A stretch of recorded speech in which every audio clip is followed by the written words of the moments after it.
បាទសូមអរគុណជាដំបូងក៏សូមថ្លែងអំណរគុណដល់ថ្នាក់ដឹកនាំក្រុមទាំង4ដែលបានអនុញ្ញាតឲ្យមានការប្រកួតនេះឡើង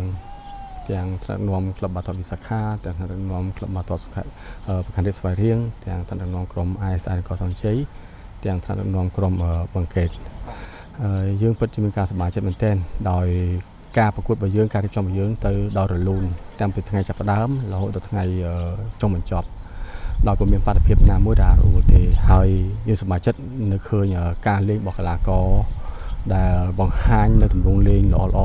បង្ហាញពីជំនាញបច្ចេកទេសអីផ្សេងៗល្អ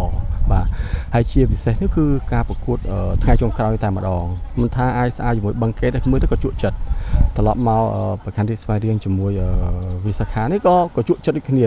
ជើងទី1 2ស្មើដល់ពេលជើងទី2នេះ1ស្មើទៀតអញ្ចឹងការយើងចង់បានហ្គេមបែបហ្នឹងដើម្បីឲ្យ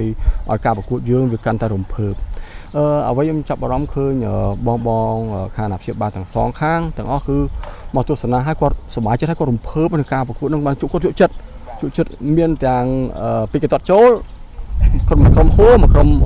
អត់សប្បាយចិត្តព្រោះដឹងអាចចាញ់ហើយគាត់ឈ្នះវិញតកោវិញទៅឈ្នះវិញដូចថាអញ្ចឹងបាល់ទាត់វាអញ្ចឹងហើយយើងចង់បានមានការតាក់ទាញអញ្ចឹងយើងមើលទៅការដែលយើងធ្វើនេះគឺ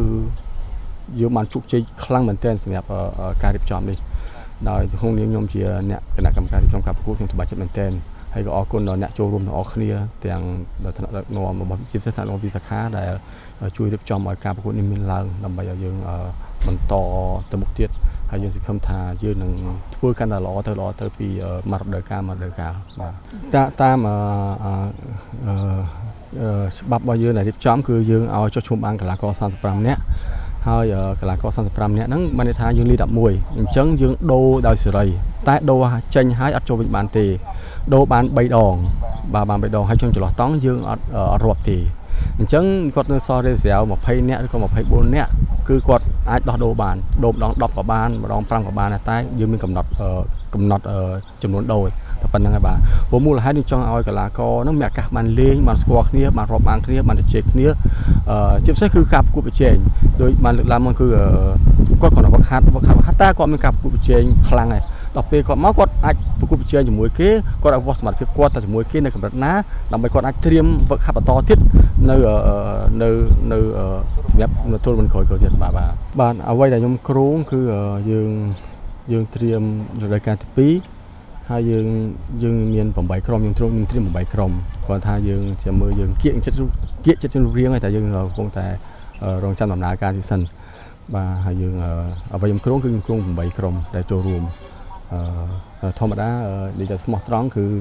យើងមាន4ក្រុមហើយដែលស្រាំជាមួយយើងតាំងពីដើមមកបង្កើតឱកាសការលេងនេះគឺហើយចិត្តសោតនោះគឺខ្ញុំមើលឃើញហើយ ISI បឹងកេតគឺគាត់មកគ្រប់គ្រងពេញហ្មងគាត់មកគ្រប់គ្រងខ្លាំងអញ្ចឹងយើងនឹងស្វែងរកក្រុមបន្ថែមទៀតដើម្បីប្រកួត8ក្រុម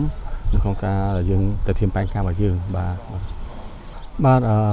ឆ្លងកាត់ការដែលយើងរៀបចំពេលនេះយើងឃើញអាណាព្យាបាលទាំងអស់ទាំងអ្នកមកខាងក្រៅក៏គួរមកគ្រប់គ្រងមកការប្រកួតដែរអញ្ចឹងក្នុងនាមខ្ញុំគិតថាទូចសមអាណាព្យាបាលយើងស្រាប់ហើយគឺសម័យនេះគឺទូរស័ព្ទក្មេងៗទូរស័ព្ទច្រើនណាចប់ពីរៀនភ្លាមកាន់ទូរស័ព្ទហ្គេម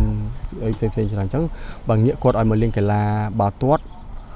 ជួយទាំងសុខភាពគាត់ទៀតខ្ញុំជឿជាក់ថាបើកូនបងមានអសូវខ្លាំងអសូវមាំហើយអាសាឈឺខ្ញុំជឿថាគាត់មកហាត់បាល់លេងបាល់តែ3ខែគឺអាចជំងឺដែលគាត់ធ្លាប់តែឈឺធ្លាប់អីមកហ្នឹងគឺយើងជឿកាប់បន្ថយគាត់ហើយធ្វើរាងកាយគាត់មកមុនហើយគាត់ជៀសវាងការលេងទូរស័ព្ទច្រើនគាត់ជៀសវាងការដើរលេងជាមួយមិត្តភ័ក្តិច្រើនដល់អត់ប្រយោជន៍មានតែគឺរៀនលេងបាល់ទៅបាទ